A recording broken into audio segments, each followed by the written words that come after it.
Kamusta, mga ka-Arkimon? Another day, another Pokemon! Welcome back sa ating channel.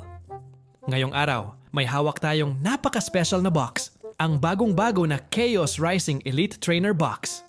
Sobrang hype ng set na ito, lalo na't binalik ang Mega Evolution. May chance tayong makakuha ng Mega Greninja X, kaya hindi na natin patatagalin pa. Let's go! Simulan na natin ang unboxing!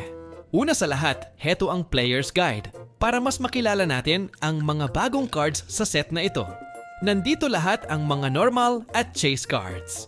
Tingnan nyo naman ang box art na to. Ang ganda ng design. Heto ang isang set ng card sleeves para siguradong protektado ang ating mga pulls.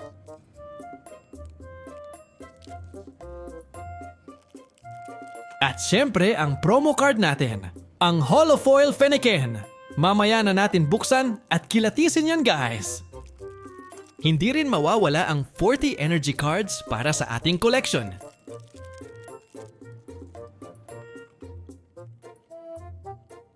Heto naman guys and dice at condition markers para sa mga maglalaro. Ganda ng color combination, di ba? Lalo na itong Froakie na coin, sayang nga lang at gawa lang ito sa plastic instead of metal.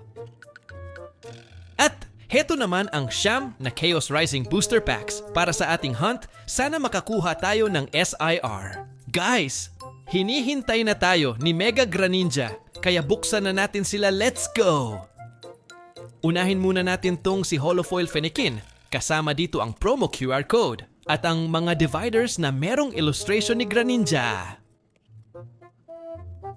Diba ang ganda ng mga dividers, pero mas maganda itong promo, na si Fennekin ang galing ng pagka-illustrate sa kanya. Lagyan muna natin ito ng sleeve para di magasgasan. At heto na nga guys, buksan na natin ang first pack. Cross fingers para sa SIR chase natin guys. Si Greninja ay kilala bilang Ninja Pokemon at isa sa pinakasikat na Pokemon dahil ito sa kanyang bilis at husay sa labanan gamit ang kanyang Water Shuriken. At ang last card ay Magnetic Energy. Second pack naman ang tirahin natin guys. Let's go! Ang mga magnetic Pokemon tulad ng Magnemite, Magneton at Magnezone ay kilala dahil sa kanilang kakayahang lumutang gamit ang electromagnetic waves. Ang kanilang magnetic force ay napakalakas kaya maaari nilang masira o magambala ang mga electronic devices na malapit sa kanila. Third pack na guys, parang ang hirap ng pulls sa Chaos Rising guys. Sana hindi totoo ang mga chismis na ito daw ang pinakamahirap makapulls sa buong Mega Evolution sets na lumabas o na-release na. Well, meron pa tayong mga packs kaya di dapat tayo mabahala, di ba? Heto ang last card ay C. Wow! Holofoil Crocodile. Nice first pull of the day natin guys. Ay secure muna natin tong si Holofoil gamit ang sleeves. Sana dumami pa ang mga pulls natin. Fourth pack guys, paparating na! Let's go! Si Crocodile ay kilala bilang intimidation Pokemon at madalas tawaging Bully of the Sands. Ang kanyang panga ay kayang-kayang durugin ang bakal at maging ang katawan ng isang sasakyan. Last card natin ay C. Holofoil Ho-Oh. Fifth pack na guys, medyo matumal talaga mga pulls natin na ngayon. Kahit isang IR man lang sana, ibigay mo please. Fun fact, si Ho-Oh ay isang legendary Pokemon na kilala bilang Rainbow Pokemon at pinaniniwala ang nagdadala ng walang hanggang kaligayahan sa mga taong nakakakita nito. Last card natin ay si Holofoil Keldeo. Sixth pack na tayo, puro bulk nga yata ngayon guys. Don't worry, meron pa tayong isang ETB. Ano kaya magandang gawin natin sa isa pa nating ETB? Kung umabot kaya tayo ng 10,000 subscribers, ipamigay natin? Ano sa palagay ninyo? Comment down below kung gusto nyong makareceive ng free ETB. At ang last card ay C.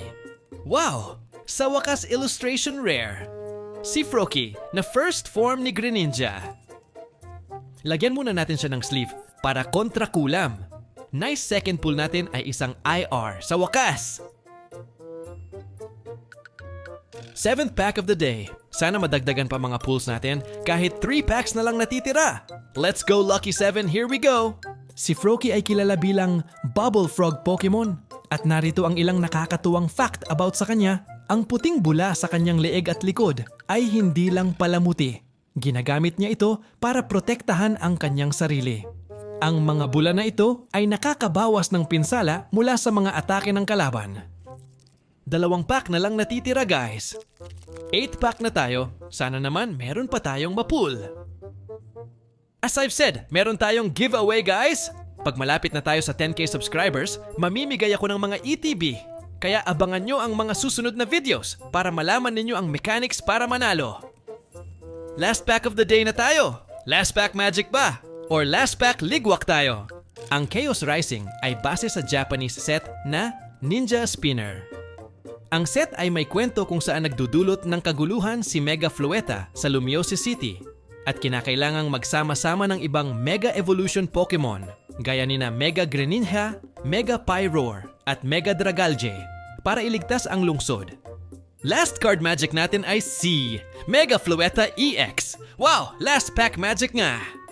Secure muna natin siya bago tayo mag-review ng mga pulls. At ayun na nga mga guys!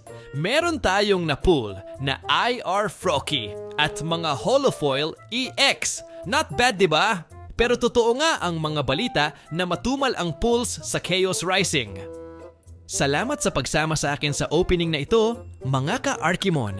Kahit hindi natin nakuha lahat ng hinahanap natin, ang saya pa ring mag-open ng bagong set.